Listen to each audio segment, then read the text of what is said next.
2 minute സമയം തരണം. 2 minute സമയം ദയവ് ചെയ്ത് സദസ്സ് തരണം.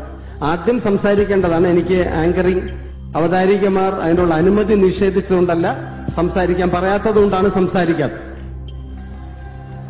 അപ്പൊ ഇത്തരം കാര്യങ്ങളിൽ ഞാൻ ആദ്യമായി അഭിനന്ദിക്കുന്നത് 3 ജഡ്ജസ്, എസ്പെഷ്യലി സുജാത വേണുഗോപാൽ. അവരുടെ സ്നേഹമസൃണമായ പെരുമാറ്റവും ക്ഷമയും തെറ്റുകുറ്റങ്ങൾ സ്നേഹത്തോടുകൂടി കുഞ്ഞുങ്ങൾക്ക് പറഞ്ഞു കൊടുക്കാനുള്ള മനസ്ഥിതി, അതവർ ഈ പ്രോഗ്രാമിൽ മൊത്തം മിസ്റ്റേക്കുകൾ വന്നാൽ കളിയാക്കാതിരിക്കുകയും അത് തീർച്ചയായിട്ടും റെക്ടിഫൈ ചെയ്യണം എന്ന് സത്യത്തിൽ അവർ രണ്ടുപേരും ഗുരുനാഥരുടെ സ്ഥാനമാണ് എനിക്ക് തോന്നിയിട്ടുള്ളത്. ഇതര റിയാലിറ്റി ഷോകളെ സംബന്ധിച്ച് ഏറ്റവും വിശിഷ്ടമായുള്ളൊരു കാര്യം, അവർ വിധികർത്താക്കൾ തന്നെയായിരുന്നു, ഗുരുക്കന്മാരായ വിധികർത്താക്കൾ.